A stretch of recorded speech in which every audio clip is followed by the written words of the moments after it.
everyone. Welcome to the Football Engineer Podcast. I'm your host, Jose, and as you might have noticed, we haven't published in a while, mostly because I've been a bit too busy to focus on the podcast, but also because I haven't been fully satisfied with what we were doing in the podcast, with the format, with the structure. It always felt like we could be a bit more concise.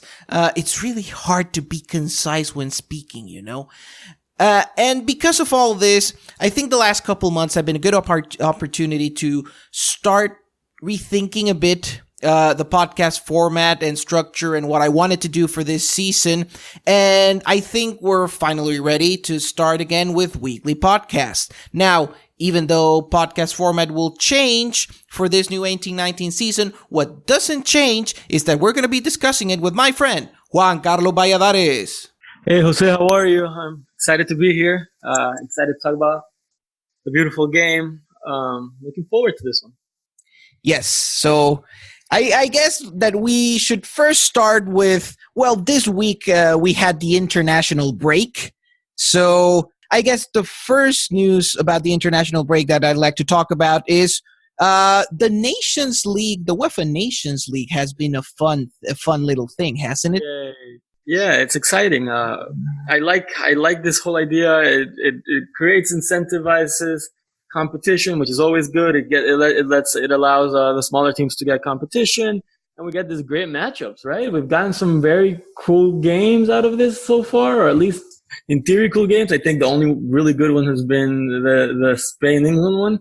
The other ones have been a bit of a bore. Maybe today's Portugal-Italy was slightly fun. The Sweden-Turkey game, apparently that was incredibly fun. It was a last-minute comeback there by the Turkish team. So yeah, it's turning out to be a fun competition. Yes, I mean they're still mostly friendlies, but at least the Nations League gives it a bit more meaning. So the first thing, yes, that I like to talk to now that you talked about the case of Spain, Luis Enrique's Spain is looking interesting. To be honest, I'm almost willing to do an entire show on that one. But some things that I started noticing. First of all, Saul is going to be very important in this team.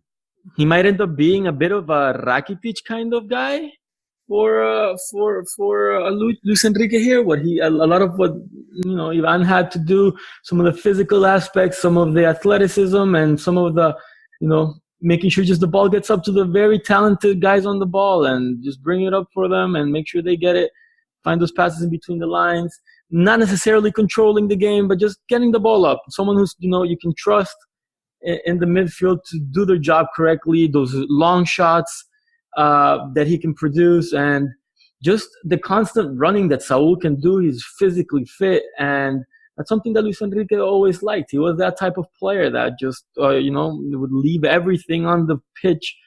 He would sweat. He would bleed, as he's famous for having done. Yes. On the field. And I think he will enjoy having Saul on his side. Absolutely. Another good thing that we saw in that match, well, De Gea's best performance with Spain in a while. This one was 5 saves, several key saves, and honestly, this is the kind of match that De Gea needed after the World Cup. Yeah, it's a confidence, right? Like, we can talk about tactics and everything that we want, but a lot of times it's just mentally feeling comfortable in the situation and the confidence that a player can have, and being with people who, being there with time, maybe being in a setting where he's, how often has United been to Wembley since he's been there? But probably 2 or 3 times. So he knows the stadium, he knows the surroundings. I hope for him that, I was glad for him that he had a good game. He had that one save that everyone's talking about, but he was just commanding on his box. And, there was going to be pressure. Kepa moved to a bigger club or a more famous club. And, he's performed well. So there was some pressure that if, De Gea, maybe his job was on the line with this game, and he performed well.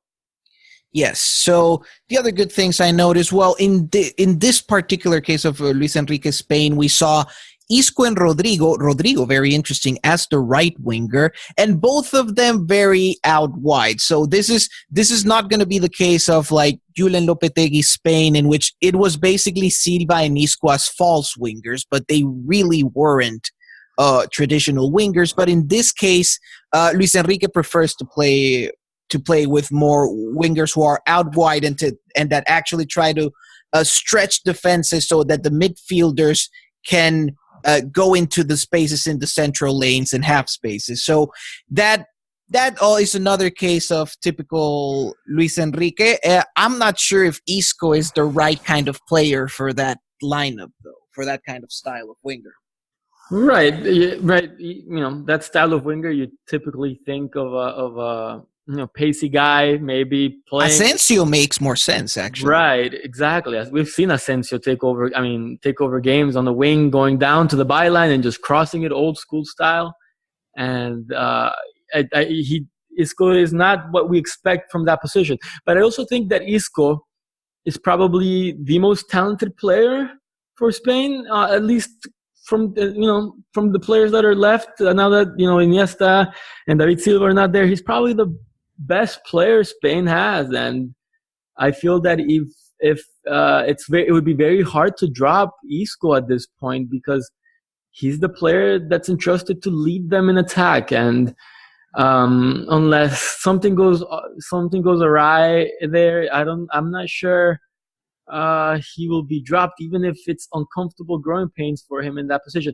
I don't think also either that Luis Enrique is completely set on his ways. I feel that maybe because England play with those three men in the back, he wanted to exploit the space behind the wing backs a little bit, and so maybe that's why he really went at them with those very out wide wingers. So maybe that could change with a different opponent. That's a very important note. Yes.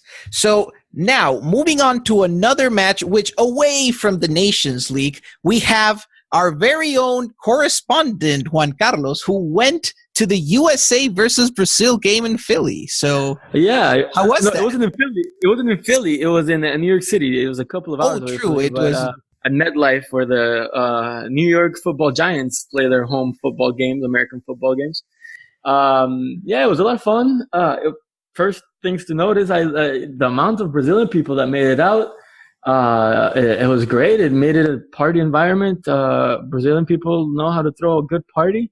Absolutely. But it's disappointing the amount of American fans that went outside of the American Outlaws.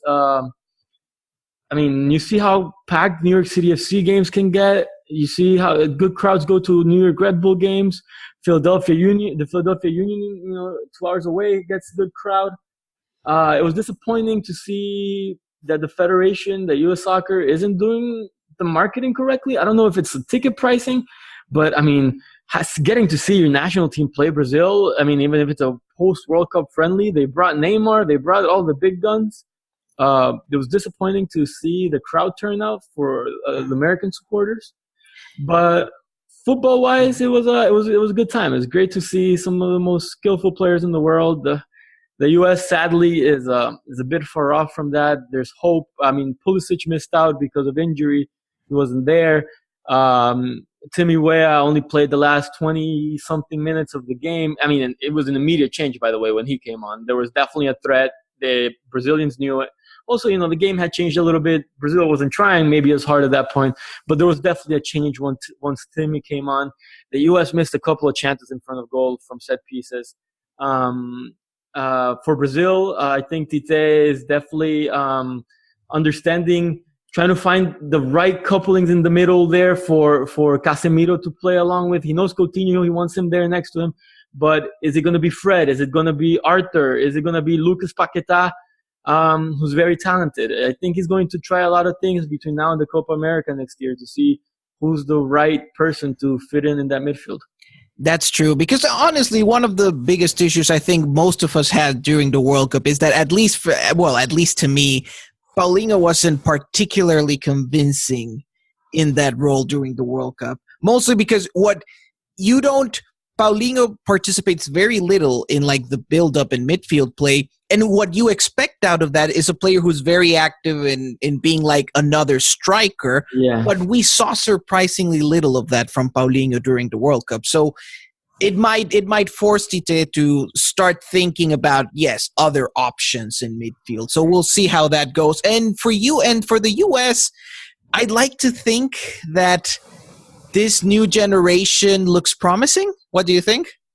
I mean, it's promising in the sense of, yeah, there's good players. There's players that are good, but like I don't see any particularly world-class center backs popping up from the U.S. for the U.S. pool. John Brooks was good. I thought he did well as a player of his talent could do against the amazing talent going against him. It was a tough game for Robinson, for example. Douglas Costa had the better of him at least 3 or 4 times. It was a crazy nutmeg. The first goal comes off just literally beating him for pace to the byline. I mean, I know there's a lot. I mean, the U.S. doesn't even have the real coach yet, so there's a lot of things that can change. Their best player wasn't there, so it was tough, and it's just hard to move on from a generation, the Dempseys, the Donovans, that were, that despite their limitations, probably overachieved in the international stage, right? Maybe they were better. They did better than they should have done, and they maybe set the standard a little too high. Yes. So, well, it's a project that will be interesting to follow. And now going into more projects that are interesting to follow, we have a very interesting lineup in terms of topics for today. And it's time to start with the first interesting project, Unai Emery's Arsenal.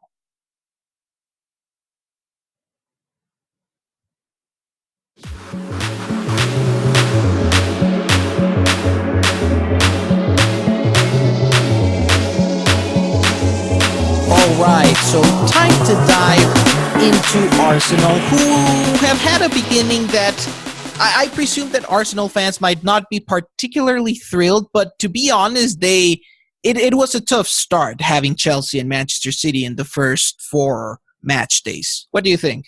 Yeah, it was a tough schedule. We saw that coming.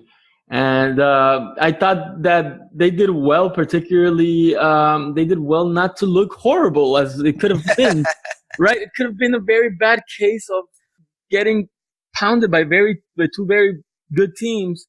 And, they look competitive for lots of parts of games, particularly the Chelsea game, where, they could have won that game. Things, bounce the ball here, bounce the ball there. Against City was just going to be very uphill battle, Yes. So I think the first thing I'd like to start, before going into the topic that I want to talk about in more detail, which is the best double pivot for Arsenal, first we should start talking about what exactly does Emery want to build. So I'd like to start this by saying that we have usually seen, especially with Sevilla and with Valencia, we have seen a case of what I like to call happy Emery and cynical Emery. Happy Emery is the one who starts out the seasons with more proactive, more offensive football. Then the plan kind of goes wrong, and in the end, they end up using a more reactive, counter-attacking approach, which is how he built a solid Valencia and a solid Sevilla. Could the same happen with Arsenal? Right. So, a lot of times we hear about Emery, it's like, he can be a pragmatist. He'll just get it done. But I think originally, as you said, right?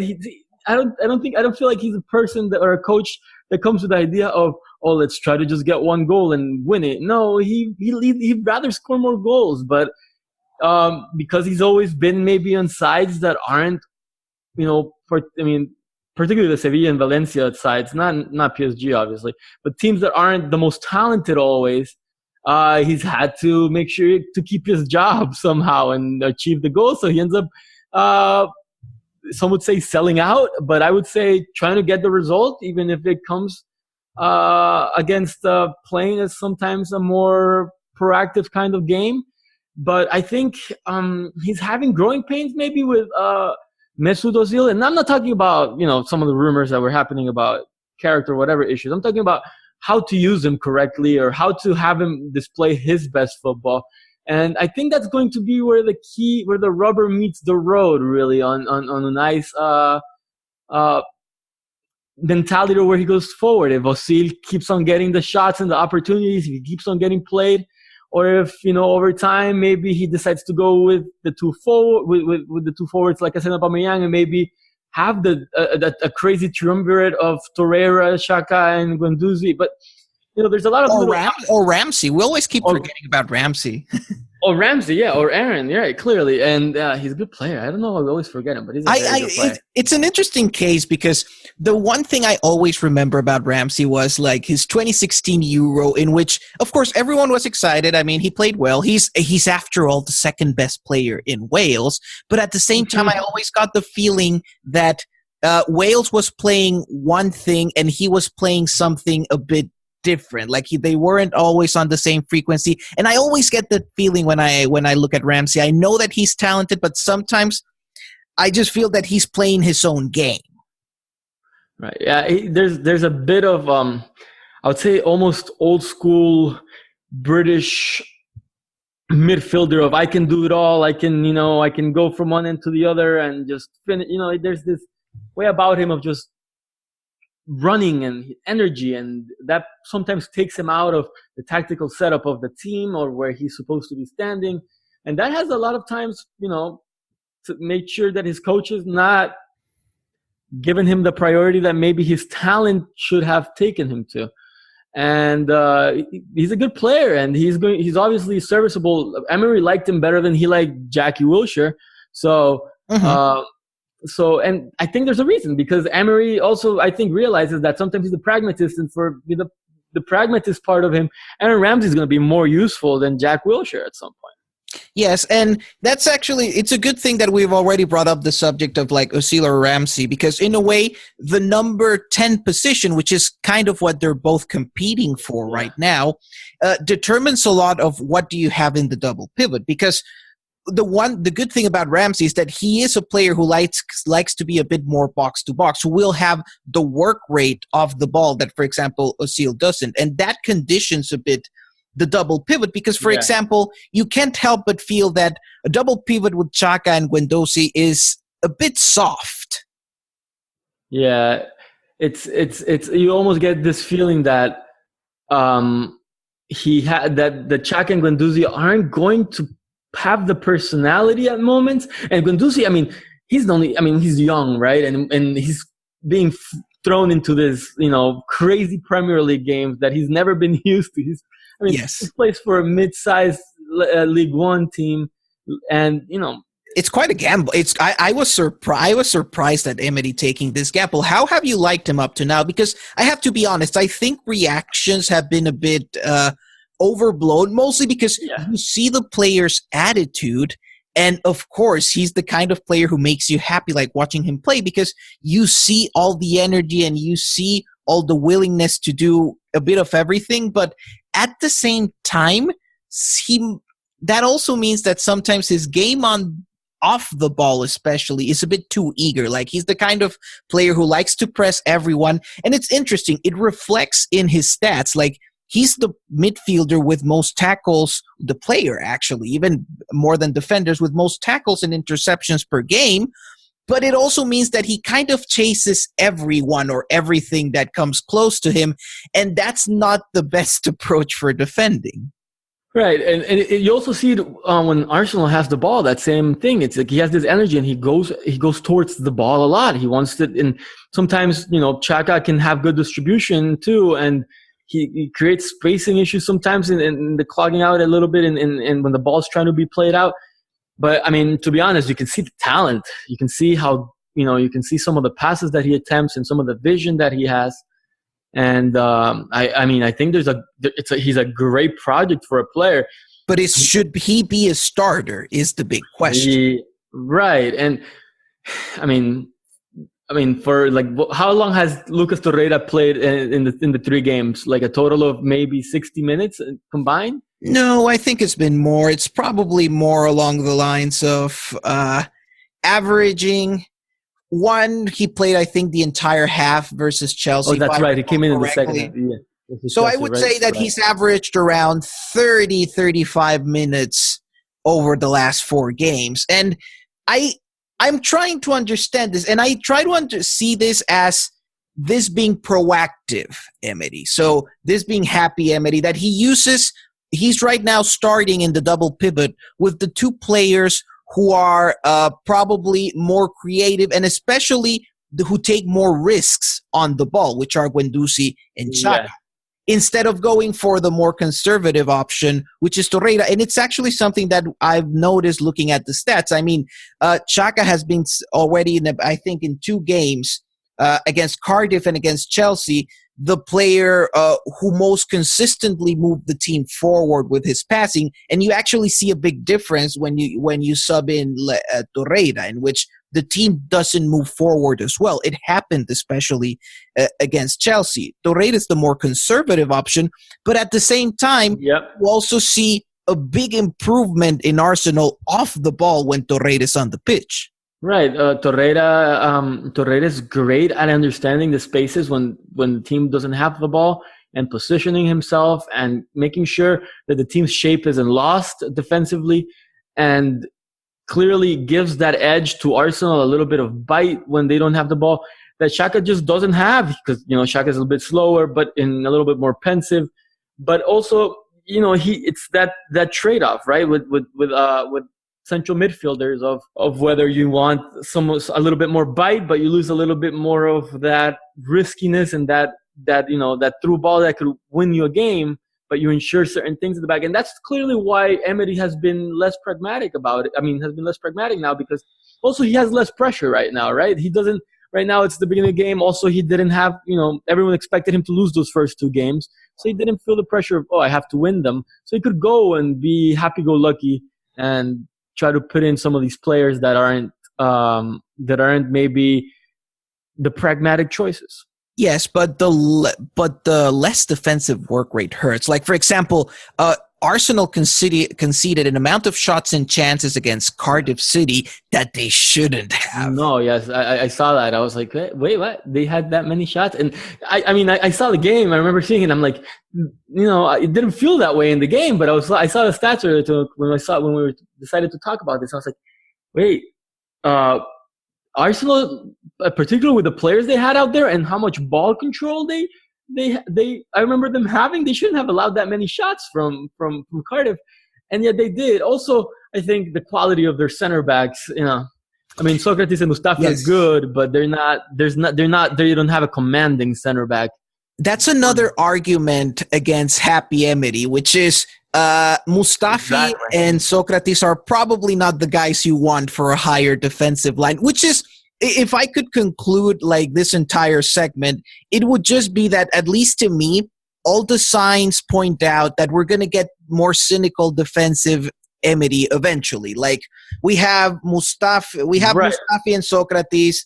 We have the fact that the team improves massively with Torreira, even if it doesn't move forward as well as it does with Xhaka and Guendouzi. And it's gonna get to a point where Arsenal just can't concede this many chances. Like, if Cardiff City does this, what will stronger teams do? Right, and it's this thing where Arsenal just have to figure out whether, and Emery has to figure out whether it's it's going to be worth trying to create this beautiful soccer, losing all these games, because it's, as you said, the bigger teams will. Cardiff, if it had been a bigger team, Cardiff would have won that game. Cardiff had slightly better players. They would have at least tied that game. It was just the quality that ended up winning it for Arsenal at the end, because defensively they were poor. Yes, so we'll see how this Arsenal project moves on, but I do think that Torreira will become more important and will become a starter as the season goes on, and as Arsenal has to strengthen that defense, and it'll be interesting because Arsenal also have the players to launch counterattacks. I mean, you have Özil, you have Xhaka, and you have guys like Lacazette or Iwobi up front. So Arsenal have the means to pull off a mean counterattack, actually. Yeah, I mean, the counterattack, I mean, do you have the pace up front? I mean, you could even have Ramsey playing out wide. We've seen him a lot of options. It's a clear choice that Emery can do there with putting some players in the back. You could, he could mimic a bit of, you have Özil already there. You could mimic a bit of that Mourinho counterattack from the Real Madrid days with Aubameyang, with Lacazette, with Ramsey, and try to do something like that. Yes. So, time to go to the land of defense. Now that we are talking to defense, time to go to Italy and talk about Gattuso's Milan 2018-2019.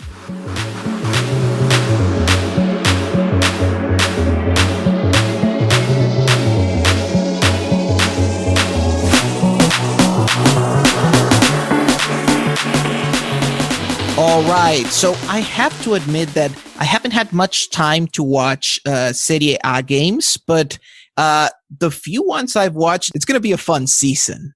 But you're paying for the ESPN Plus, right? You got to watch the games, man.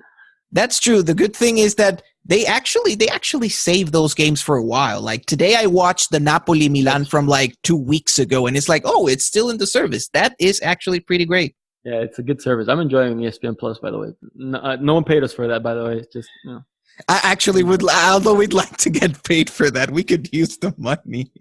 I mean, yeah, ESPN, if you want us to promote you, go right ahead. Yes. So what are your first impressions of this Milan side for this season? We've had, it's right. Interesting that they were tested with two big games against Napoli and Roma. Right. It was like Arsenal. They had two tough games, and the first one, you thought, wow, the end of last season is carrying on to this season. That's what you thought in the first half, in the beginning of the second half, and then there's a comeback from Napoli.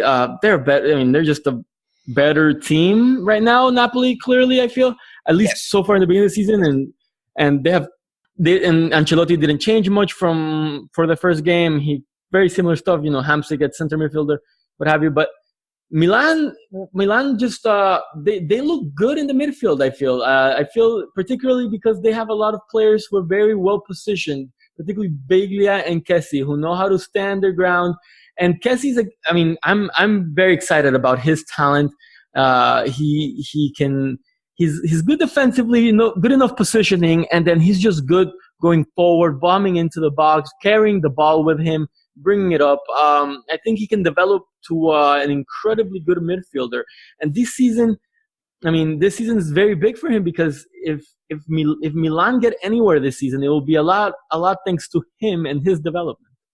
Yes, so it's good that you brought that up immediately, because I think one of the things I noticed the most, and because I wanted to make this segment a bit about the principles of like what this new Milan for this season does, one of the things that I noticed is that these guys keep a very slow, calm build-up. Like, Milan doesn't play it long, and they've had to face in Napoli and Roma pretty aggressive pressing systems, and especially against Napoli, they did not succeed very much at going through that press. But I was surprised that they always kept trying. They always kept calm. It was never like, oh, we're going to play it long now. No, they just kept doing it. And I think that's very promising. I have to admit, I like obviously Biglia is necessary in that team for defense. Yeah. I'm a bit worried about his role in the build-up. For example, against Napoli, it's almost like as if the team was basically playing through the wings and just ignoring Biglia in the middle, because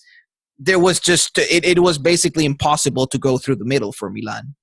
Yeah, I mean, we know the limitations Biglia has as a player. He's not the quickest on the ball. He's low, he's lumbering, but he's great positioning. So, Gattuso better than anyone understands the importance of a midfielder who can win the ball back, who can get it back to his team. But I feel that a player like Jack Bonaventura and Kessie give the dynamism that Biglia lacks, and they make up for it with their energy. They're both very energetic midfielders, and like you said, right, some of the defensive issues they've had have mainly been because they've been trying to play out the back at every moment, and it's good because I feel that they have the players to do it with for the most part. As you said, Biglia is one of the the incongruences with trying to play out the back. But if Milan can get a lot of their play, they seem to have a lot of things very automatized that players are understanding where they're supposed to go, and if they can just execute it more often, they should be in a better position. Gattuso is doing a great job, not just to figure out the tactics, but also keeping the players motivated. They seem like they do want to play for him, and it's very exciting to see, because there's a lot of young players here, or players that maybe have not been given the chance, that have a lot of talent at the bigger teams, like maybe a Suso or a Rodriguez or a Jack Bonaventura, that, they have a chip on their shoulders or something they want to prove. And they're trying very hard. You see it with Bonaventura. In that Roma game, he ran so much, and just to try to get into the box and to the end of the Calabria crosses, or in the end of Suso cutting inside and trying to give Suso an alternative pass to his shot. It's a team that's very willing to run right now, and yes, and very willing. Yes, and as you said, it's also very willing to do what the coach asks of them, because, for example, maintaining that calm build-up, yes, requires a great motivational work by Gattuso. And now, going into that part of the build-up, I would also like to mention about the importance of the wingers in this system, because especially Suso has a very important role, because in a way he's a false winger. He's actually the guy who likes to drop deep and go into the center. And it's interesting that against Roma, Calhanoglu on the left was doing something similar. He had a really good game against Roma, 7 key passes. Yeah, Calhanoglu, I mean, we know how talented he can be, right? From his Bayer Leverkusen days, we knew he's a player that has a couple of great passes in him a game, and he has a great strike of the ball. And both of those wingers cutting inside require a very mobile striker, right? A very intelligent striker, at least. And we know Higuain is a very intelligent striker, even if he's not as mobile as he used to be. Yes. Higuain understands movement, and he's played with a lot of incredibly talented players. So he knows what these skillful guys on the wings require. And it's important that he is able to understand when to cut inside or when to drift a bit away from the center back, or, it's going to be the key for Suso particularly, because Calhanoglu might not always be starting, but Suso is a out and out starter. And if that connection between Suso sometimes dropping deep to get it, and so Higuain showing himself in front of the defender, or then maybe Suso then dribbling up and pulling a defender towards him, so Higuain moving into the space. That combination of play is going to create a lot of the goals for Milan this season. Yes, and it's interesting that Higuain has kind of been more involved in the last 2 matches in the build-up to the goals rather than the goals themselves. But I am enjoying very much this version of Higuain. And it's very funny that against Roma, you basically had Nsonsi and the 3 center backs watching Higuain, and Higuain still he did what he wanted in that game. So that's partly because Higuain is really good. That's partly because I have a lot of issues with Roma right now, but that's probably material for another show. It's just that right now Roma seems to be a case of a team that's a bit the lines are too far apart. It almost seems you would expect that a team with like Nsonsi or Pastore would play something different, and it almost seems as if Roma is playing as if they still had like Strootman and Nainggolan in the team. So I guess it's going to take a while for Di Francesco to adapt. To develop. So in that context, Higuain was to me the man of the match, simply because he was one of the main creative forces actually in Milan, along with Suso. I mean, I thought Higuain. I mean, it was between Higuain and Kessie that game, but I mean, Higuain in the end, just because he won the game essentially. I think I was watching that game live, and we were all expecting him to take that shot, right? And I think that's why he passed it, because he knew that everyone expected him to take that shot, because he had, I think it was like the 5 minutes before he had tried a shot earlier and it got blocked, and then he had another attempt at a shot, but he didn't get the open opportunity, so he had to lay it off on the side, and he was a bit frustrated there at the end. And so everyone expected him to take the shot. The defenders were all moving. The defender defending Cutrone was trying to figure out a way to get maybe to Higuain or get onto the rebound, and totally Higuain just bamboozled everyone with that pass. And I think Higuain is at the point of his career where maybe trying to be the scorer for the big goal isn't as important as maybe making sure his team wins, and he's understanding that a bit more than he used to 2 or 3, when was at the end of his Napoli days or at the beginning of his Juve days, he's understanding that it's more important to win, particularly this Milan team, and he's exercising that leadership role on the field very well.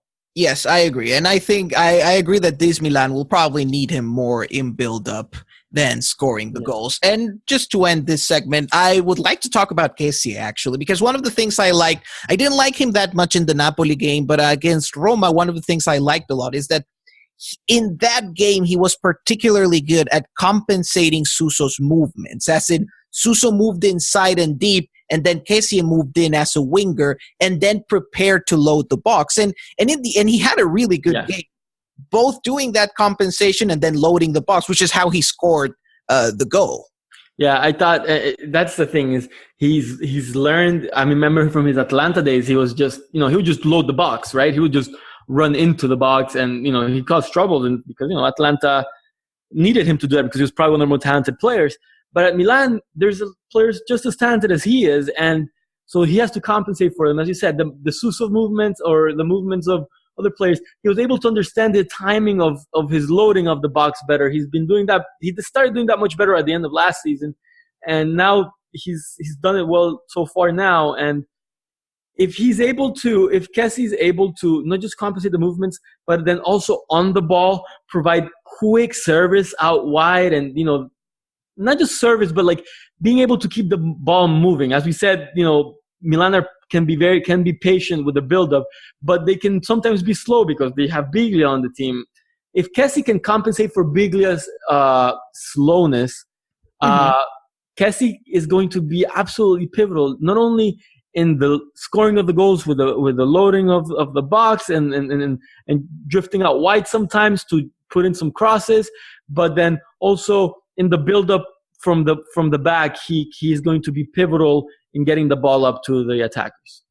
Absolutely. And yes, we've complained a bit about Milan being a bit slow. So in order to compensate for that, let's go into one of the faster teams in the Spanish La Liga. We're going to go and talk about Celta de Vigo.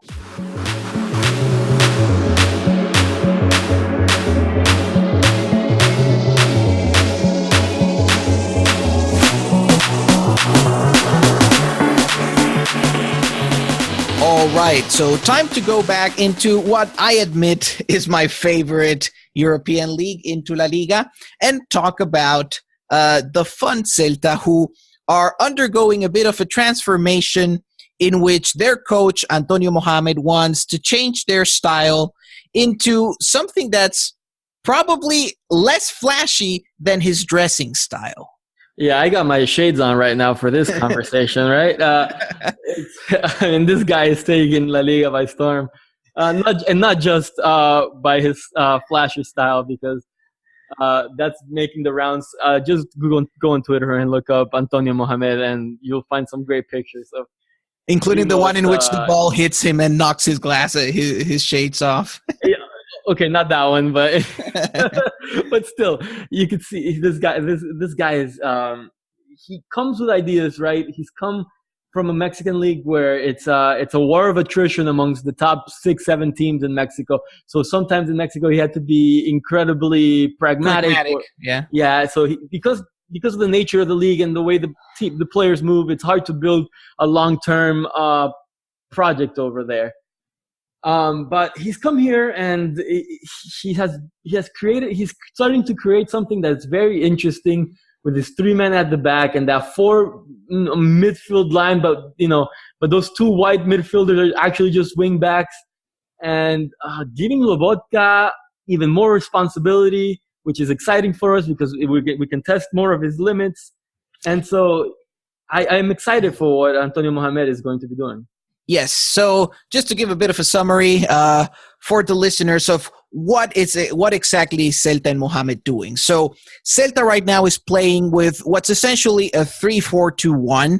The most important elements right now, the 3 at the back, are Gustavo Cabral, Facundo Roncaglia, and Araujo, who was a special petition from Mohamed and is actually doing really well. He's having a really strong start to La Liga. Yeah. Araujo we didn't expect him to be this good right away, right? I mean, I hadn't really seen him play before, and he's come in and he's looked the part. He's been solid defensively. He's had some good passes too. So it's good. It's a good pickup, and this is something that's important. Just bringing it to a more macro conversation about transfers. Clearly, Antonio Mohamed had the eye for someone that maybe someone else that had not been in Latin America would not have seen, and he saw that and he brought him in, and he's proven to be a good choice. Yes, and the three at the back for Celta are finally giving Celta a bit of defensive solidity, which, to be honest, is something they've missed over the last few seasons. Because every time in the last few seasons, like stuff like crosses or set pieces were a bit of a pain for Celta. And then moving on from the three at the back, we have that beautiful double pivot of Beltran and Lobotka. So for those who don't know, Beltran is actually a young 19-year-old, I think, Spanish midfielder who Celta just signed from Rayo Vallecano, unfortunately. Poor Rayo. Rayo is having a bad start to the season. Remember the stuff. Can we make Rayo, by the way, the official team of the podcast? Just No. We need to stay impartial, but we always have a soft spot for Rayo. But yeah, so we have Beltran. Wink. Oh yes, so we have Beltran who does a bit of everything. And Lobotka, who at this point is a very well-known quantity. One of the interesting things about this double pivot is that against Atletico, I would have expected Lobotka to be the first midfielder, the one who gives the first pass and who stays in the holding midfield role. But in that particular game, Beltran was doing the holding midfield role, while Lobotka was doing the more advanced one of the double pivot. And I have to admit, I am not that big of a fan of Lobotka being away from holding midfield because his strength is to find that first line breaking pass from holding midfield. Yeah, I mean, we know with Lobotka, he has essentially two passes in his arsenal, right? So far, he has that one precise pass to break lines, or he has the pass to not lose the ball. Those are the two passes he knows how to play. Otherwise, he's not a tempo setting midfielder. Exactly, he's not a midfield director. He's a line breaker. Exactly, a really good one at a really good one at that. But yes. Which is what I would have expected, like Lobotka to be the one who stays back, gives that first line breaking pass while Beltran does everything else. Right, Beltran, cleaning up the dirty work and, maybe breaking in, all the other stuff. But, he didn't do that in the first game. And it's interesting. I feel for Lobotka, again, is another player that is, because of his style of play and because he's such a weird foreigner. We're not used to maybe Eastern Europeans so much in La Liga. Lobotka is Eastern European, right? Am I miss? Oh yes, absolutely. Yeah, he's a Slovakian, right? I was thinking maybe Celta been hiring some. No, you're good. Nordic players.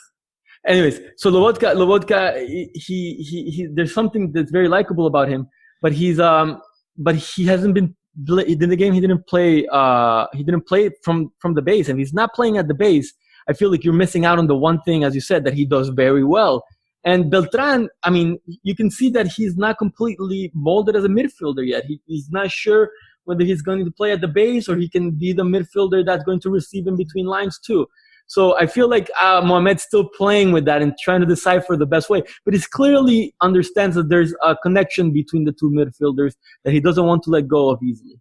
Yes, and now these two guys are connecting to that spectacular front three with Pionecisto, Maxi Gomez, and Iago Aspas, who will be the subject of this segment.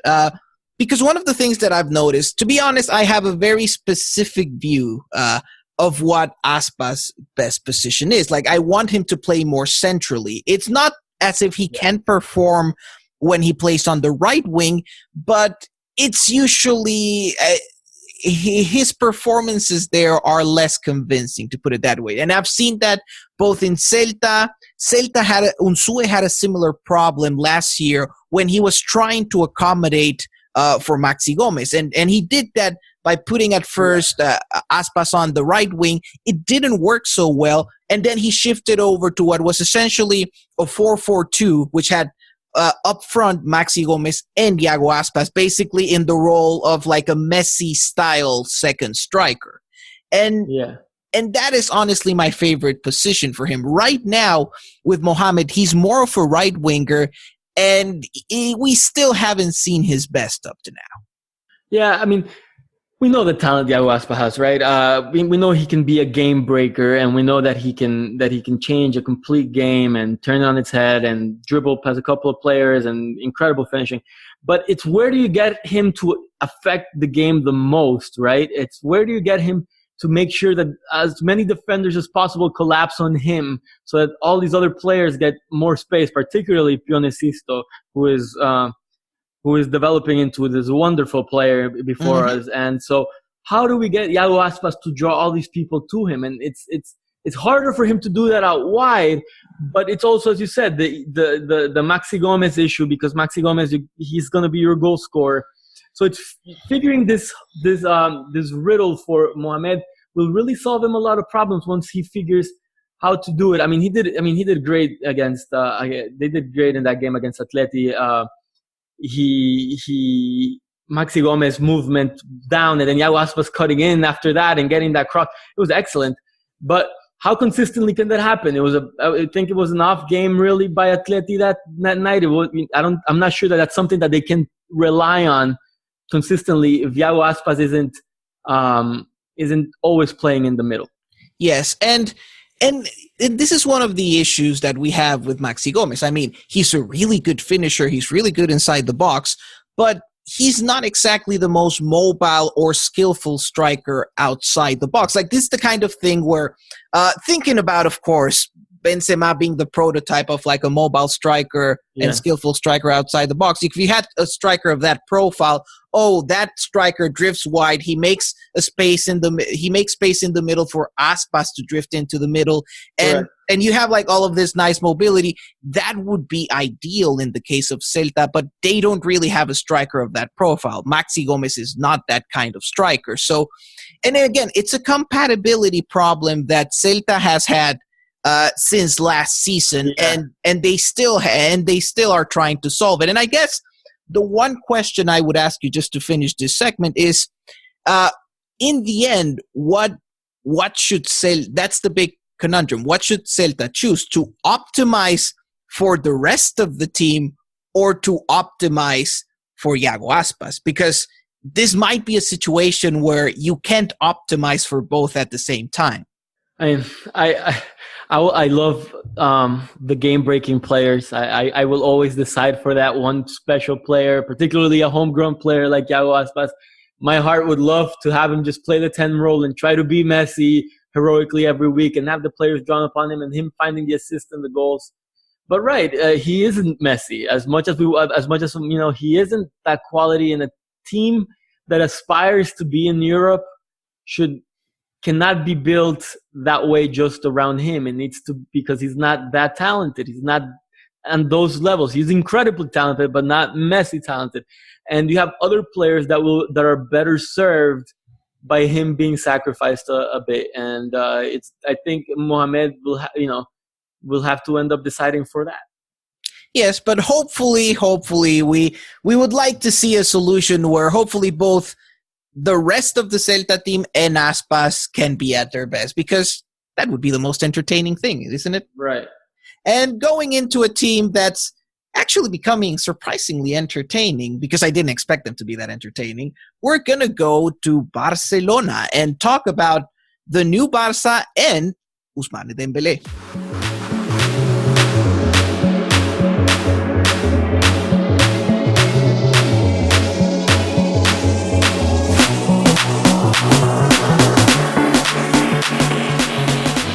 All right, so now we're going to talk about Barcelona, about Valverde's Barça 2.0, and what's Dembélé's role in it. So I'd like to begin by saying that in this first 3 matches, we've seen Dembélé with 2 goals in 270 minutes.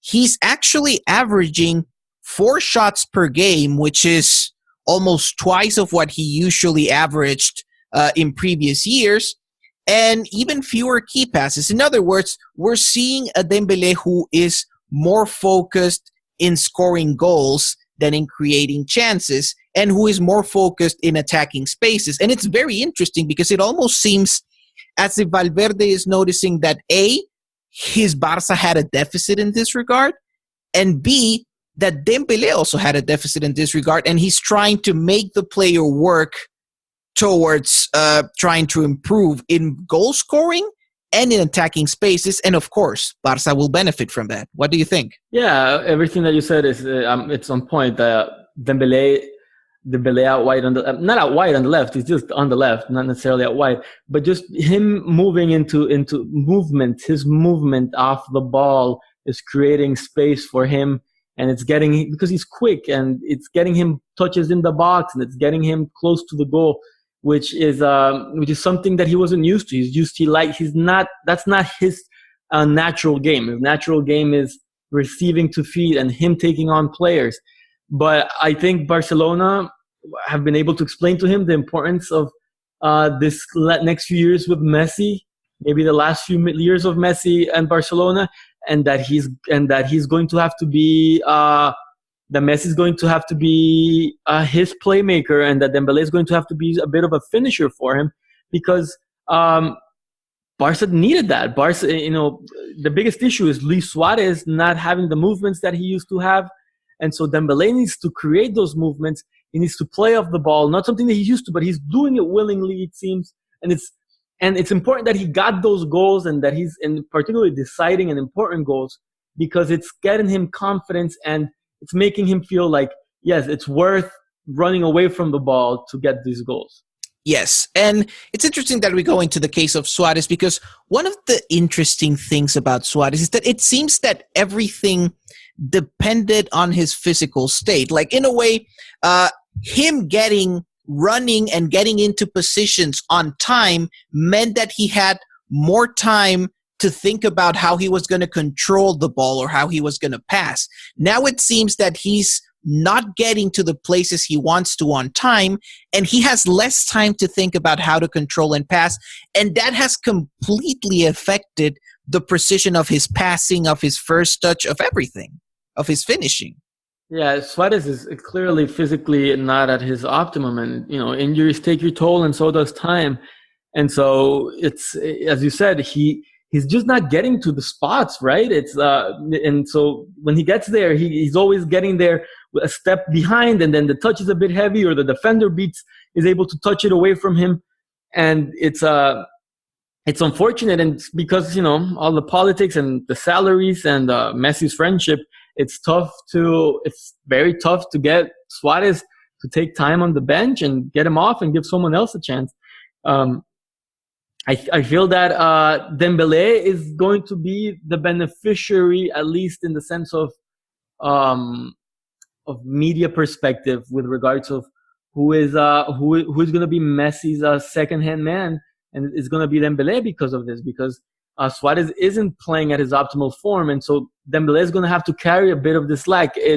Already from the beginning, his goal uptick is going to be much bigger, and Dembélé is going to have to take advantage of maybe Suarez being slower by playing off the ball, as we've been talking about. It's really the key for Barcelona in attack is Dembélé off the ball. How much is he willing to run? What will happen when maybe goals aren't going in? Is he going to be just as willing later on in the season to run as much as he has into space and away from the ball? Yes, and it's interesting that in the case of Suarez, he's always going to score goals and assists and make assists because he's that good. But It's interesting that the biggest effect, you see it in how the team plays. And of course, maybe we won't see the effects of this lack of off-the-ball movement from Suarez. We won't see it in La Liga matches, and we won't see it against weaker opponents, but it's going to show once we go into Champions League and into Europe, which usually shows it exposes every defect that teams have. So that's the part I'm most worried about. And we'll see how well can Dembélé develop in his off the ball movement to see if he can compensate for that in Europe. Now, the other thing that we haven't talked about is that it's not just Dembélé and Alba are not only the beneficiaries of Messi's passes, they're also the beneficiaries of Coutinho's passes. Yeah, they've had some. They had some great moments there in the last few games where I mean, Barca had maybe relatively comfortable game, not the Valladolid one, but at least the last one, and Coutinho was able to choose passes. They had plenty of space to turn and go. And so he was able to find Dembélé and sometimes Alba, and they were able to combine. And if that triangle there on the left side is able to not only combine, but also be responsible defensively, which that triangle promises to be very irresponsible defensively. True. It can be good. I mean, I'm sure they'll be good at pressing when the ball's in front of them. It's when the ball goes behind them and when the team is able to get away from Barca's pressing. How will they be able to deal with that? And that's my biggest fear with Dembélé on the left is just Barca's defensive shape and stability when the pressing doesn't work. Will they be able to? There's just going to be a lot of space on that left side because Coutinho doesn't have the greatest work rate, and Alba is going to be bombing up, so he's not going. There's going to be space there, and teams are going to exploit it. We saw it, and we've seen it already this season. And Huesca already exploited that. Even the 2 goals from Huesca, if I recall correctly, came from that side. At least one of them for sure came from that side. One. And almost, I mean, I saw a stat the other day on one of the Barca Twitters, but it was something like 40% of Huesca's balls, long balls, were going outright to the space behind those 2 players because it's going to be there, and so it's going to require either an enormous effort from Umtiti on the left side, or they're going to have to win the presses more often. And you fear that against a stronger team that Barca's pressing, given that Messi sometimes can take off plays for pressing, and that Suarez physically, even though he has the energy a lot of times, physically doesn't always get to the press anymore as well as he used to. Whether that's going to be easily exploited by a team that's more talented, because you don't have to be particularly good to exploit it. You just have to know that it's there, and teams particularly Huesca figured it out pretty quickly. Yes, and this just leads me to the conclusion that at some point, right now, Barca has been playing in a 4-3-3, but at some point, I think we're going to see the return of the Busquets and Rakitic double pivot, mostly because that was the biggest strength of that unit, that you just had that rock-solid unit with Piqué, Umtiti, Busquets, and Rakitic, and that was kind of the basis for the Barca that won the league last season. It's just it was really hard to score goals against them. I think Barca fear a bit a repeat. They feel like the Roma game was an anomaly. I don't think they take it seriously what happened in that. Not that they don't take it seriously, but Barca doesn't take that as something that could happen really again. They feel like it wasn't particularly down to tactics, or maybe it was just down to a couple of plays. I feel they fear more Atletico's kind of defeats, where they were barely able to create goal-scoring opportunities. So, but Valverde feels like his best chance at creating opportunities and creating chances will always be with those 3 up front. And so he's willing at this point, and maybe the season in the league and a game or 2 that don't go Barca's way will change his mind. But I feel like right now he's willing to put that risk of the space and giving Umtiti all that responsibility on the left and Busquets sometimes to be able to create more chances and to create and to alleviate Messi's creative responsibility. Yeah. In the end, I've always said that this new solution with Messi on the right, Dembélé on the left, it reminds me a lot of Lucho. This is a very Lucho-esque solution, and the way it has been set up with Coutinho and Rakitic as the interior central midfielders, it's really a team that doesn't control matches too much, and that if it tries to attack rivals through a possession game, it's going to be rather slow. And we've already seen it. We saw it against Valladolid. We saw it against, I think the league debut was against Alaves, in which this Barca team, we saw it against Sevilla in the Super Cup too. This team suffers against low blocks. It can't move the ball quickly enough. Right, and it's it's the issue that hasn't been solved in years of finding the central midfielder who can dictate a game the way a good old Xavi could, and it's those midfielders are hard to come by, right? And Barca are going to have to figure out how to alleviate, as we said, Messi's creative and ball movement responsibilities, because at times it feels like not only does Messi have to create the final pass, but he also has to be the person who accelerates the play.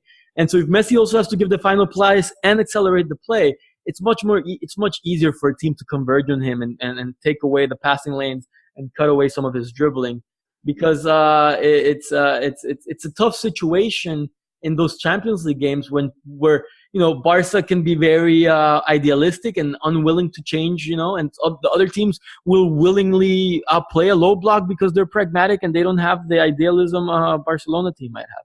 So yeah, the low blocks are tough for Barcelona, and that goes right back to the Suarez issue, right? Also, if there's a low block, you need your number 9, you need your forward to be quick and perfect with his touches, and Suarez isn't there yet. And so Barca has a lot of issues that could pop up to light that the league might not bring up, because Messi might solve those issues, but a Champions League game will.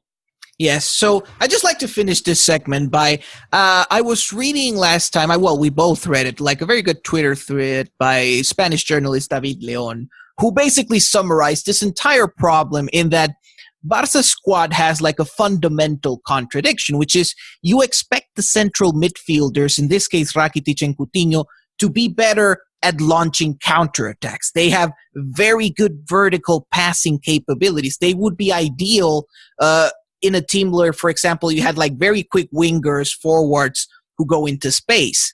But the contradiction is that the forwards are not, apart from Dembélé, are not really fast forwards. Messi and Suarez are not 2015 Messi and Suarez. They can't go into space the way they did 3 years ago. And that is a bit like the fundamental contradiction of Barca. The central midfielders seem like a better fit for a counter-attacking game, while Messi and Suarez at this point probably need a more possession-based game, of something that doesn't require them to run so much. Right, and it's that idea that we have Barcelona has Artur Melo now, and can Artur be that solution? And it's tough to bring a guy from Grêmio and in the Brasileirão, which it's a tough league, but bringing him all the way to play a Champions League game in his first season solve that issue. And there's it's not going to happen, right? And he's probably not going to start because it's tough to give him that responsibility, and he has issues that even that he would have to solve first, anyways. And there's a countdown clock for Barcelona right now with the Messi era, right? Just thinking of the macro time, having the best player most of us have ever seen. There's a countdown on winning trophies with him and taking advantage of him, and maybe Barca is being let down in the transfer market by some of the choices in their players, particularly the midfield. They could have maybe tried something different, but it's tough to do that when you've also been successful doing something else. It's hard to see the forest for the trees sometimes.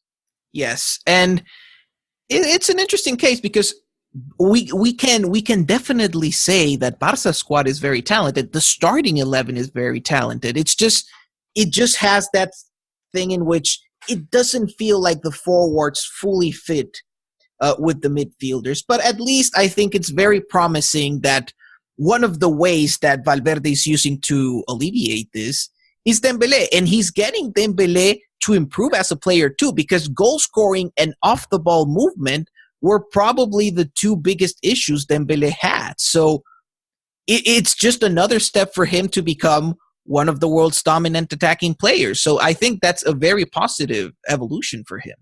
Yeah, I mean, we know how good Dembélé is on the ball. Like he can be devastating with his dribble, and he can find the final pass very well. And as you said, the off-ball movement and his goal scoring was something that we always thought wasn't something that he maybe wasn't going to develop. It's one of the things that that was the one thing that maybe separated Mbappe from him, right? Is that fact that Mbappe was great off the ball and he finishes. And if Dembélé can develop that and add it on without losing his on the ball game, which was particularly good, it could create a very devastating player. And I mean, the circumstances are making it so that he develops that part of him. And as I mentioned earlier, it's the fact that he's getting goals. It's keeping him hungry. It's giving him that want, that desire to, run into the space and score goals, because he's never really done that. And this is forcing him to do it. Yes, so it'll be very interesting to see how Barca and how Dembélé keep evolving. And with this, I guess it's time to go. And as always, it's been very fun to discuss football with you, Juan Carlos. Thank you, Jose. It's been a great time. Please, Rayo, stay up. Stay up somehow, even if you don't have a stadium right now. Oh, my God. Man, that's quite the soap opera. Maybe La Liga should solve some problems at home before trying to take them to another country. Am I right? By the way, it's going to be quite interesting. I think they were saying that Rayo's management was one of the few teams who said yes to proposals of playing abroad, which, knowing the Rayo fan base, they're up for some very loud protests. Because Rayo's fan base is not gonna like that at all. It's going to be a very interesting season with supporters and this whole USA game and the players, and whether they get permission, because apparently La Liga has to get permission from all the different FAs, football associations involved. I mean, if one says no, it could really, this whole thing is a mess. Gasp! It's almost like they did this without thinking it through completely. Who would have thought that Spanish management would do that? Right, it's out of nowhere. Absolutely, we Hispanics are used to that, unfortunately. 15 minutes late, always. As always. But anyways, thank you very much, guys, for listening. As always, I'm always on Twitter. Follow on Twitter. Follow on Quora. Follow the YouTube channel, The Football Engineer. And we're going to try to be here every week discussing the league. We have jobs, man. We need to keep doing this consistently, because just like the best players in the world, the key to a good podcast is to be consistent. Right. We need to get on we need to be like Cristiano, get on the field early, do our abs every morning, and work hard and get to the podcast mic and show them what we've got. Absolutely. So as always, thank you very much for listening to another episode of the Football Engineer podcast, and I'll see you next week. See you around, Juan Carlos. See ya.